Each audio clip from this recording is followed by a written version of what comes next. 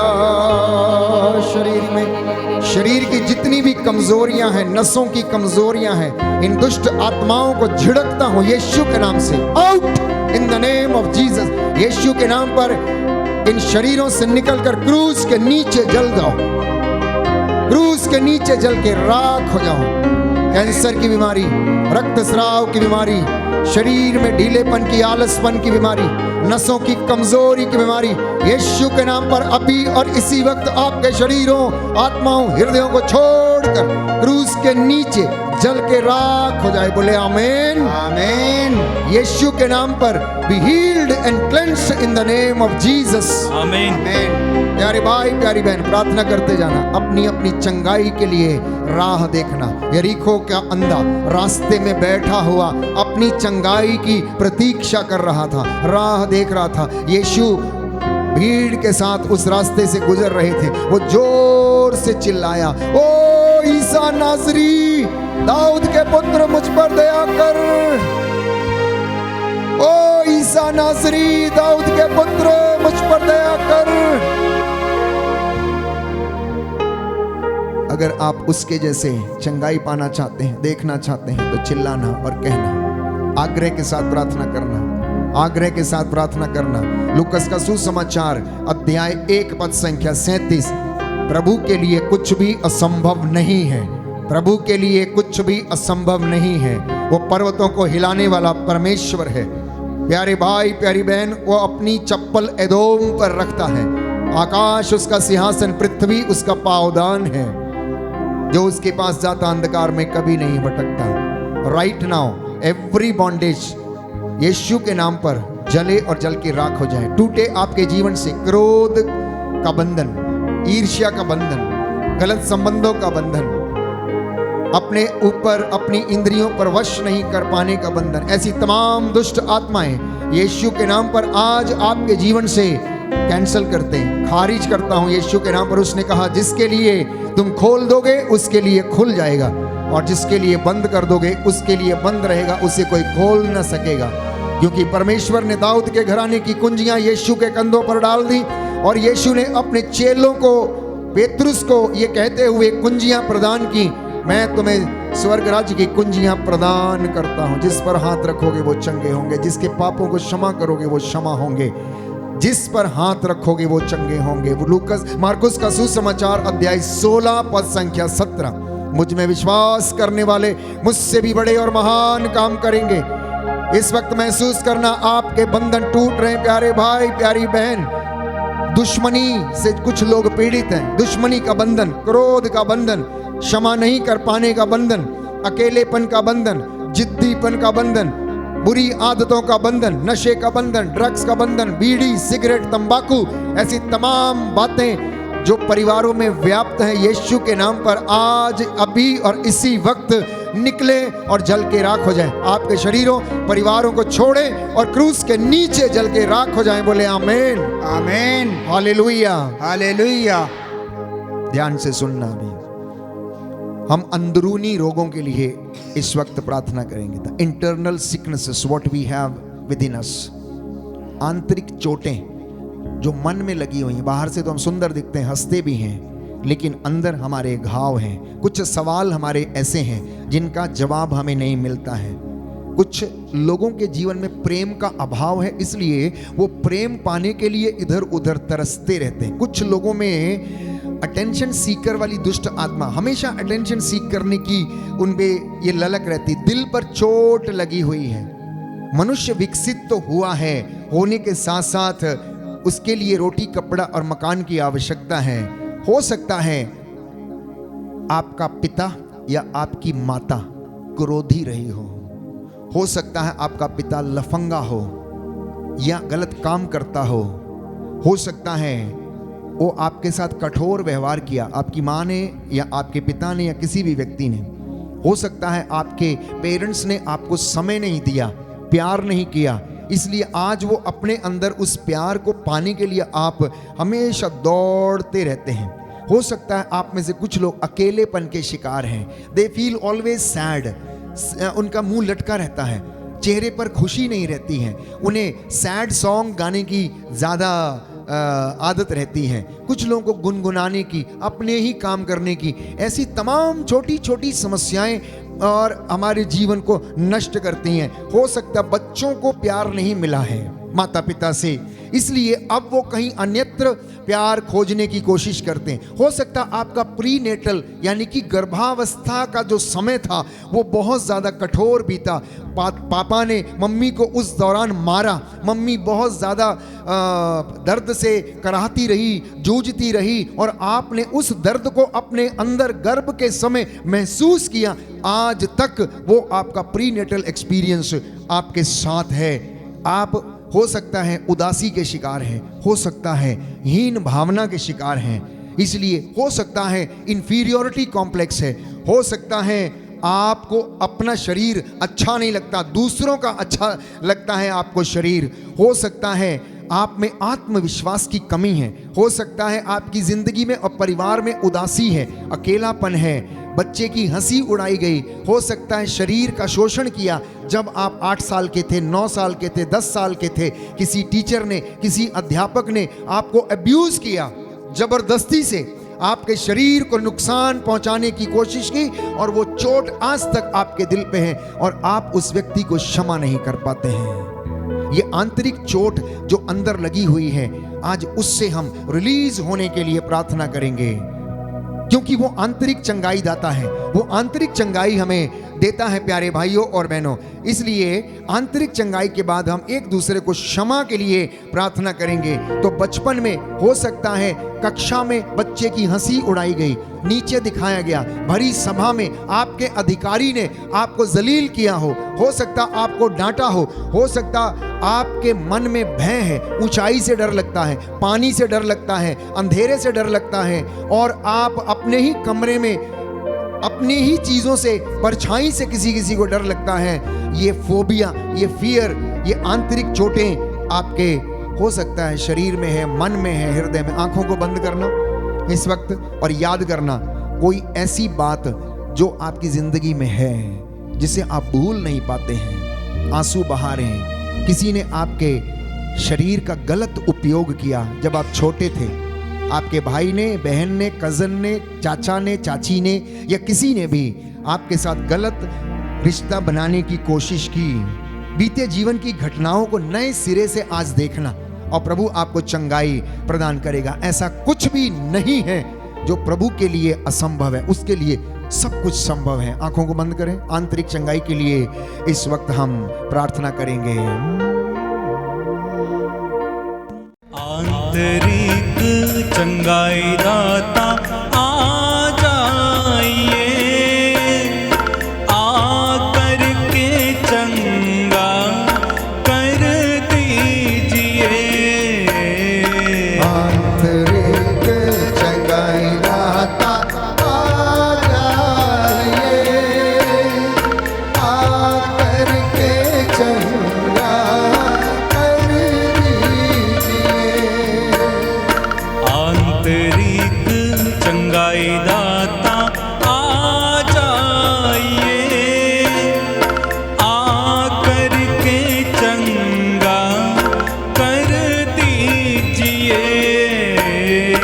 आंतरिक चंगाई दाता आ जाइए, आकर के चंगा कर दीजिए। घायल है दिल और टूटा है मन, घायल है दिल और टूटा है मन, घायल है दिल और टूटा है मन। घायल है दिल और टूटा है मन। मुझको गले से लगा लीजिए, मुझको गले से लगा लीजिए। पावन लहू से धो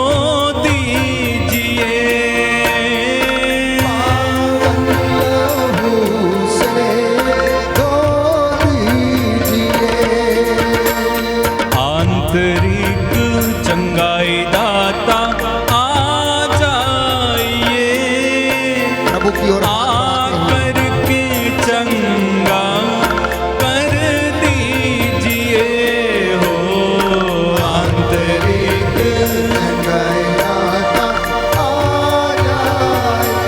प्रभु की ओर हाथ बढ़ाते हुए आकर के चंगा कर दीजिए। आंतरिक चंगाई दाता आ जाइए, आकर के चंगा कर दीजिए, आकर के चंगा आकर के चंगा कर दीजिए। करके चंगा कर दीजिए। दोनों हाथों को सीने पर लगाएं, आंखें बंद रखें, उन घटनाओं को याद करें जिनसे आपको बहुत दुख मिला है, जिनकी वजह से आप बहुत ज़्यादा आहत हुए हैं, जिनकी वजह से आज आपको लज्जा आती है। जब आप वचन सुनते हैं तो वचन आपको काटता है और आप अनायास ही आंसू बहाने लगते हैं। वो आंसू यूं ही बहते जाने दीजिए। याद रखिए, आत्मा हमारी अस्पष्ट आहों के द्वारा प्रार्थना करता है। Allow the Holy Spirit to pray for you, allow the Holy Spirit to pray for you. Let the word of God penetrate your heart and mind and soul. इस वक्त ये वचन आपके हृदयों को छेदे, आपको शुद्ध करे, शरीर के अंग अंग को, नस नस को शुद्ध करे। यीशु के नाम पर हर दर्द, रोग, बीमारी अभी और इसी वक्त आपके शरीर को छोड़े। झिड़कना उस बीमारी को, डांटना यीशु के नाम पर, कहना बाहर जाओ, out in the name of Jesus. मेरे शरीर पर तेरा कोई अधिकार नहीं है। और गलती की है तो माफी मांगना, क्योंकि प्रभु ने कहा जो इस मंदिर को नष्ट करेगा मैं उसे नष्ट कर दूंगा। अपने शरीर की पवित्रता को बनाए रखना, मन, आत्मा, हृदय की पवित्रता को बनाए रखना। ये शरीर प्रभु का है, ये शरीर ईश्वर का मंदिर है, ये शरीर में वो रहता है। हम चुने हुए लोग हैं, पवित्र की गई प्रजा हैं, हमें उसने बुलाया है। प्यारे भाई, प्यारी बहन, मैं देख रहा हूँ आप में से बहुत सारे लोग यूं ही आंसू बहा रहे हैं, यूं ही आंसू बहा रहे हैं। ये पवित्र समय है, आंसू बहने दीजिए। आपके आंसू बहते जाएं, नदी की तरह रुके नहीं। आपकी सुख शांति उमड़ती जाएगी और उषा की तरह आपकी ज्योति चमकेगी। आज ये पवित्र समय है प्यारे भाई और बहनों। इस वक्त विशेष रूप से एक दूसरे को क्षमा करने की धर्म विधि हम संपन्न करेंगे। अब जितने भी लोग यहाँ मेरे सामने हैं, एक दूसरे की तरफ मुंह करके खड़े हो जाएं। फादर हो, सिस्टर हो, लोग धर्मी हो, लुक एट ईच अदर। आमने सामने देखिए। एक व्यक्ति सामने घुटना टेक ले और दूसरा उसके सिर पर हाथ रखें। हम पूरे फैमिली ट्री के लिए, उसके शुद्धिकरण और पवित्रीकरण के लिए इस वक्त प्रार्थना करेंगे। अब जरा सोचिए कि आपके सामने जो व्यक्ति घुटना टेके हुए हैं वो आपसे माफी मांग रहा है। हो सकता है ये आपका पापा हो सकता है आपका टीचर हो सकता है धर्म बहन हो, पुरोहित हो, संत हो या महात्मा, कोई भी व्यक्ति जिसने आपको दुख पहुंचाया, कष्ट पहुंचाया है। हो सकता है आपकी क्लासमेट हो या बचपन में किसी ने आपका शारीरिक शोषण किया हो, जबरदस्ती की हो। आपको ऐसे व्यक्तियों से बड़ी नफरत है, ईर्ष्या है। हो सकता है आपको डर लगता है, हो सकता है कि आपके अधिकारी ने आपको भरी सभा में बेइज्जत किया हो और आपको उसके प्रति बड़ा क्रोध है, गुस्सा है, आप माफ करने में असमर्थ हैं। हो सकता है आपके पेरेंट्स बड़े कठोर थे, हो सकता है उन्होंने आपको समय नहीं दिया है, हो सकता है किसी अनजान व्यक्ति ने आपको गाली दी जिसको आप नहीं जानते थे भीड़ में। हो सकता है कई ऐसी बातें जो आप अपने मन में अभी तक रख के बैठे हैं। हो सकता है आपका पिता बहुत शराब पीकर घर में आता था, मारपीट करता था आपसे, मम्मी से, पापा, सबसे। हो सकता है रिश्तेदारों में आपकी बनती नहीं है, हो सकता है संतान ने आपको धोखा दिया है। यह समय है एक एक व्यक्ति को क्षमा करने का, माफ करने का। प्रभु ने कहा यदि तुम माफ करोगे तो तुम्हें भी माफ किया जाएगा, यदि तुम दोगे तो तुम्हें भी दिया जाएगा। ऊपर उठी हुई पूरी की पूरी नाप तुम्हारी झोली में डाल दी जाएगी। इसलिए क्षमा करो और तुम्हें भी क्षमा किया जाएगा।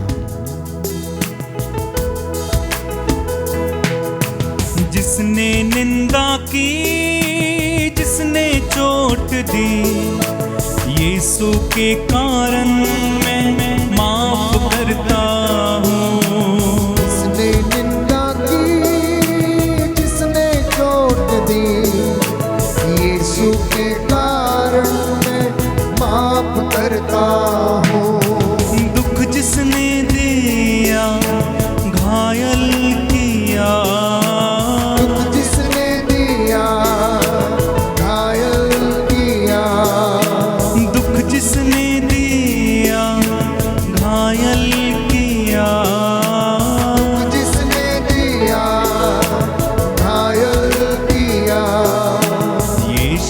कारण मैं माफ करता हूँ। यीशु के कारण मैं माफ करता हूँ।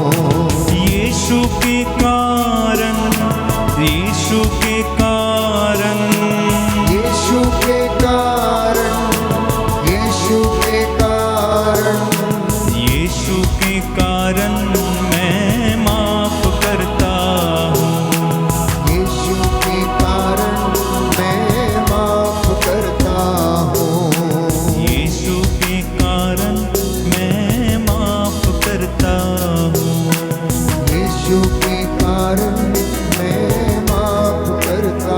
हूँ।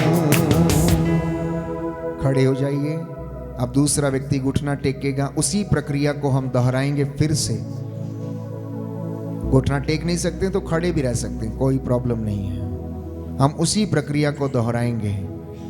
प्यारी बहन, याद करो, जिन व्यक्तियों को आपसे शिकायत है, जिन्होंने आपको धोखा दिया, जिन्होंने आपके दिल में चोट मारी, जिन्होंने आपके साथ बेवफाई की है, जिन्होंने आपको लूटना चाहा, जिन्होंने आपको तंग किया, गाली दी, बहुत सारी ऐसी बातें जो आपके दिल में चोट लगी हुई है। आप जब भी उस चोट को याद करते हैं तो आप आग बबूला हो उठते हैं और आप क्षमा नहीं कर पाते हैं। आप जरा सोचिए कि वो व्यक्ति आपसे क्षमा मांगने की कितनी कोशिश कर रहा है, पर ऐसा संभव नहीं हो पा रहा है। परंतु आज इस धर्म विधि के द्वारा जिसे हम इस वक्त कर रहे हैं, आप याद करना कि वो आपके सामने व्यक्ति है जो आपसे माफी मांग रहा है और कह रहा है, बहन भाई मुझे क्षमा करना, गलती से मैंने पाप किया, अज्ञानता के कारण मैं इस प्रलोभन में पड़ गया, इसलिए मैंने आपको बेइज्जत किया, मुझे क्षमा कर दो, मेरे परिवार को क्षमा कर दो, मुझसे गलती हो गई है। प्यारी बहन, प्यारे भाई, मैं आपके सामने नतमस्तक हूं। यीशु के नाम पर मुझे क्षमा करना, क्षमा करना प्रभु से कहना, क्षमा करना प्रभु से कहना। नाकेदार के जैसे छाती पीट पीट कर उसने कहा, मुझ पापी पर दया कर, मुझ पापी पर दया कर, मुझे क्षमा कर। मेरा साहस नहीं कि मैं तेरी ओर अपनी आंखें उठाऊं। गरीखों के अंधे की तरह कहना, ओ ईसा नाज़री मुझ पर दया कर, प्रभु मुझे क्षमा कर, मैं अयोग्य दास हूं। मैं कितना चाहता हूं कि प्रलोभन में ना गिरूं, पाप ना करूं, फिर भी मैं गिर जाता हूं, मुझे उठा लीजिए। और परमेश्वर इस वक्त कह रहा, आओ हम एक साथ बैठकर विचार करें, आओ हम एक साथ बैठकर विचार करें। तुम्हारी गलतियां, कमजोरियां, पाप सिंदूर की तरह लाल क्यों ना हो, किरमिच की तरह मटमैले क्यों ना हो, मैं उन्हें हिम के समान श्वेत कर दूंगा। प्यारी बहन, प्यारे भाई, जिनसे आपको शिकायत है, सोचना कि वो आपसे माफी मांग रहे हैं। ये रिश्ता बहुत प्यारा है, इसको तोड़ना नहीं। प्रभु के साथ उस रिश्ते में बने रहना, प्रार्थना करना और क्षमा करना। बहकाने वाली मोह माया को यीशु के कारण मैं त्याग देता हूँ। बहकाने वाली मोह माया को यीशु के कारण मैं त्याग देता हूँ। ये रिश्ता है प्यारा, ये रिश्ता है न्यारा, ये रिश्ता है प्यारा, ये रिश्ता है न्यारा, ये रिश्ता है प्यारा, ये रिश्ता है न्यारा। ये रिश्ता है प्यारा, ये रिश्ता है न्यारा। यीशु के कारण मैं जोड़ लेता हूँ। यीशु के कारण मैं जोड़ लेता हूँ। यीशु के कारण, यीशु के कारण, यीशु के कारण, यीशु के कारण, यीशु के कारण मैं माफ करता हूँ। यीशु के कारण मैं माफ करता हूँ। यीशु के कारण मैं माफ करता हूँ। यीशु के कारण मैं माफ करता हूँ। खड़े हो जाइए, पवित्र वेदी की ओर दृष्टि दौड़ाइए। यह पवित्र समय है, प्रभु ने आपको क्षमा किया है। यदि आपने अपने भाई या बहन को क्षमा किया है, मैं अपने पुरोहित भाइयों को यहाँ आमंत्रित करता हूँ कि वे आएं। आप लोग दोनों हाथों को जोड़ना, सिरों को झुकाना। वो मेरे साथ मिलकर दाहिना हाथ आपके ऊपर बढ़ाकर इस वक्त आपके लिए प्रार्थना करेंगे और प्रभु आपको आशीष दे। जो भी आपने आज वादा किया है प्रभु से, बाहर जाके उसको एग्जीक्यूट करना, चरितार्थ करना प्यारे भाई और बहनों। Hallelujah, hallelujah, hallelujah. हालेलुया। प्रियजनों, there is power in forgiveness. There is power in forgiveness. And if you want inner healing, you need to forgive. You need to remember. You need to wash out the old memories. इसलिए हमें पुराने जीवन को पीछे छोड़ना, पिछली बातों को भुलाना, ताकि परमेश्वर आपकी और मेरी जिंदगी में नया काम करे और वो नए सिरे से करे। इसलिए मैं और मेरे पुरोहित भाई दाहिना हाथ बढ़ाकर आपके लिए प्रार्थना करने जा रहे हैं। दया करने वाले, चंगा करने वाले यीशु राजा, तेरे पाक पवित्र सामर्थी लहू से इन बच्चों को प्रभु अभिषेक कर दे। इनकी शरीर की नसों में तेरा पवित्र लहू दौड़ने दे। रूपा का मसा और ताजा अभिषेक इन पर उतरे। हम तेरे दास मूसा के जैसे हाथों को उठाकर मध्यस्थता करते और इनके लिए प्रार्थना करते हैं। इनके जीवन में जो कमी घटी है प्रभु आप जानते हैं, उसे पूरा कीजिए। तेरे पवित्र सामर्थी वचनों के द्वारा इनका उद्धार कर। यदि तू हमें स्वस्थ करेगा तो हम स्वस्थ हो जाएंगे, यदि तू चंगा करेगा तो हम चंगे हो जाएंगे। अब बहुत हुआ, अब हमारी परीक्षा ना ले। शरीर की सूखी नसों और सूखी हड्डियों में तेरा बल आ जाए, तेरा पवित्र लहू बहने दे। तेरी ये बेटियां जो सेविकाएं बनने जा रही हैं, तेरी सेवा करने के लिए तत्पर हैं। और ये दंपति जो यहाँ पर मौजूद हैं, नौजवान बेटे और बेटियां, हे प्रभु इन्हें क्षमा करने की कृपा कर। Hallelujah, hallelujah, hallelujah, hallelujah.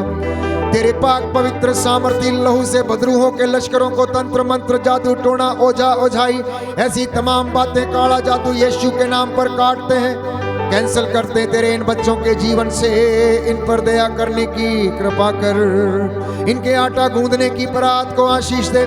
इनकी भेड़ बकरियों के बच्चों को आशीष दे। इनके नाती पोतों को आशीष दे। इनकी बुलाहट में तेरा ताजा अभिषेक उतरे। इनकी संस्थाओं को ब्लेस कर, हमारी पल्लियों को ब्लेस कर, लोक धर्मियों को ब्लेस कर, सभी धर्म पुरोहितों को और धर्म बहनों को, धर्माध्यक्षों को और हमारे जितने भी धर्माधिकारी आशीष प्रदान कर। बीते दिनों में तूने हमारी अगुवाई की और एक पाप श्राप बंधनों से हमें आजाद किया। अब तू हमें कौटुंबिक व्यभिचारों से माफ करने की कृपा कर। Hallelujah, hallelujah, hallelujah. भ्रूण हत्या के पाप से, तेरे अभिषिक्तों की निंदा के पाप से प्रभु इन बच्चों को क्षमा कर दे। और प्रभु जो कौटुंबिक व्यभिचार हुए, जिनके श्राप इनके जीवन में है, आज तेरे पवित्र सामर्थी नाम से कैंसिल करते हैं। तू दयावान है, दया कर आ जाए, ये मेरा विश्वास है। मैं तुझ पर आस रखता हूँ, तू मेरी प्रार्थना को सुनता और कबूल करता है। हम विश्वास करते जो हमने मांगा है वो हमें मिल गया है। अब तू अपने इन बच्चों की प्रार्थना और मन्नतों को पूरा करने की कृपा कर। हमारी ये प्रार्थना सुन ले हमारे उद्धारकर्ता यीशु प्रभु के द्वारा।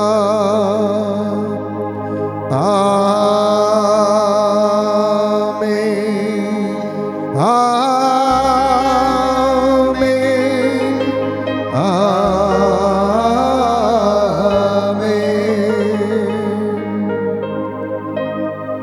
दोनों हाथों को जोड़ना, सीने पर लगाना, महसूस करना प्रभु के प्रेम को, उसके प्यार को महसूस करना, उसकी कुर्बानी को याद करना, उसके अभिषेक को जो उसने अभी इस वक्त आपको दिया है उसको महसूस करना। प्यारे भाई, प्यारी बहन, वो हमसे बेइंतहा मोहब्बत करता है, इसलिए वो हमसे मिलने के लिए आता है, हमें देखने के लिए आता है, बातचीत करने के लिए आता है, हमें बातचीत करने के लिए आता है।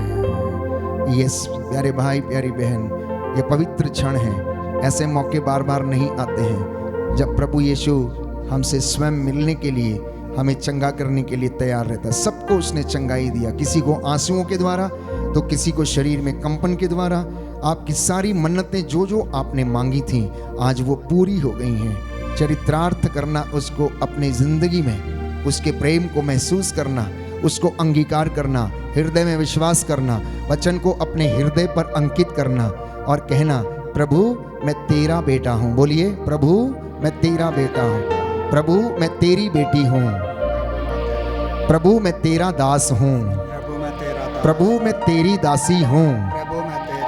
मैं वादा करता हूँ मैं तुझ में रहूँगा और तू मुझ में रह। Hallelujah, hallelujah.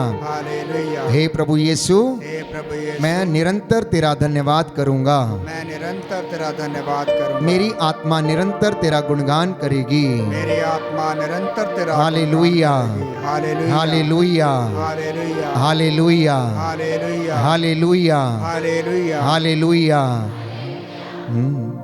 दोनों हाथों को सीने पर लगाना, आंखें बंद रखना, बस इस वक्त महसूस करना कि कुछ आपकी जिंदगी में हुआ अभी और इसी वक्त जब प्रभु ने आपको छुआ है। कुछ हुआ मुझे अभी अभी यहाँ, जब यीशु ने मुझको छुआ। कुछ हुआ मुझे अभी अभी यहाँ, जब यीशु ने मुझको छुआ। कुछ हुआ मुझे अभी अभी यहाँ, जब यीशु ने मुझको छुआ। दाहिना हाथ उठाकर, कुछ हुआ मुझे अभी अभी यहाँ, जब यीशु ने मुझको छुआ। एसिडिटी की दुष्ट आत्मा जा रही है अभी और इसी वक्त। प्यारी बहन, विश्वास कर, तू चंगी हो गई है। एसिडिटी से परेशान है, तू चंगी हो गई है। कुछ हो रहा है हर एक व्यक्ति की जिंदगी में। कुछ हुआ मुझे अभी अभी यहाँ, जब यीशु ने मुझको छुआ। कुछ हुआ मुझे अभी अभी यहाँ, जब यीशु ने मुझको छुआ। दोनों हाथ सीने पर लगाएं। छुआ छुआ छुआ छुआ, यीशु ने मुझको छुआ। कुछ हुआ मुझे अभी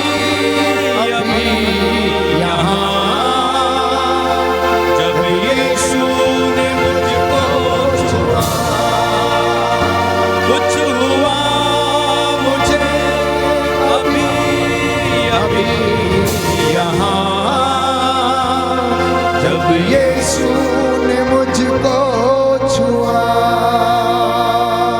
कुछ हुआ मुझे अभी अभी यहाँ, जब यीशु ने मुझको छुआ। महसूस करना कि आपकी जिंदगी में क्या हुआ। किसी को यूरिन इन्फेक्शन है, चंगा हो गया है। किसी की नसों की कमजोरी है, आप चंगे हो गए हैं। आने वाले दिनों में आप प्रभु की गवाही देने के लिए तैयार रहना। बस आप विश्वास करना और ईश्वर की महिमा देखोगे। यीशु ने मार्था से कहा, मार्था मार्था, क्या मैंने तुमसे ये नहीं कहा कि विश्वास करोगी तो ईश्वर की महिमा देखोगी? जो बातें मनुष्यों के लिए असंभव है, ईश्वर के लिए संभव है। लूकस का सुसमाचार अध्याय 18 पद संख्या 27। Everything is possible for the Lord, nothing is impossible for him, therefore enjoy and sing praises to him. आनंदित होकर उसकी स्तुति करना, प्रशंसा करना। उसने आपके सारे बंधनों को तोड़ा है। आज you have been delivered right now. यीशु के नाम पर सब स्वतंत्र हो गए, आजाद हो गए। वो छुए और लोग चंगे ना हो, ऐसा हो नहीं सकता है। वो अभिषेक दे और लोग चंगे ना हो, ऐसा हो नहीं सकता। मेरा प्रभु महान है प्यारे भाइयों और बहनों। वो सृष्टि करता, जीवन दान देने वाला, चंगा करने वाला, उद्धार करता परमेश्वर है। इसलिए घुटना टेक कर साष्टांग प्रणाम करना प्यारे भाई प्यारी बहन। वो हमारे बीच में आया, उसने हमें चंगा किया, आनंदित किया, वचन सुनाया, माफ किया। ये समय है उसके आशीर्वाद को ग्रहण करने का। जैसे आप घरों में निकलते समय बड़ों का आशीर्वाद लेते हैं, इस वक्त हम परम प्रधान यीशु, इस वेदी पर विराजमान सच्चा जिंदा खुदा, जीवितों का परमेश्वर, आदि अंत, अल्फा ओमेगा, प्रथम और अंतिम, जिसके अधिकार में भाग्य, मृत्यु, जीवन सब कुछ है, वो आपको ब्लेस करे, उन्नति प्रदान करे। परमेश्वर ने मूसा से कहा, हारून से कहो कि अपने बेटों से कहे कि इजरायलियों को इस प्रकार आशीर्वाद दिया करे। शांति का परमेश्वर आपको शांति दे, उन्नति का परमेश्वर आपको उन्नति प्रदान करे, और वो सामर्थी प्रभु आपके आगे आगे चले और आशीर्वाद प्रदान करे। इस महान संस्कार को संपूर्ण रूप से प्रभु को हम धन्यवाद दें और उसका आदर करें।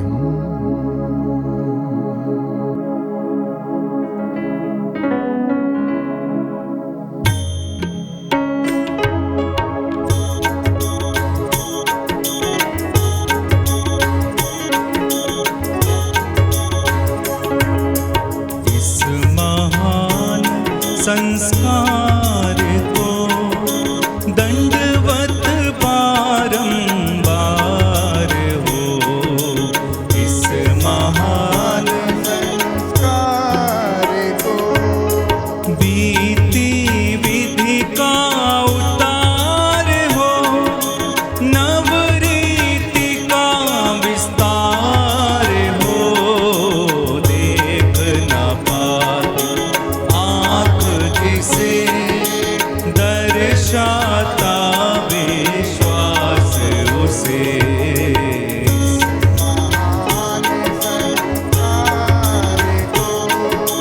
पिता और पुत्र ईश्वर को महिमा गान निरंतर हो, उन्हीं से प्रस्तुत आत्मा को संग सम्मान स्तुति सदा हो।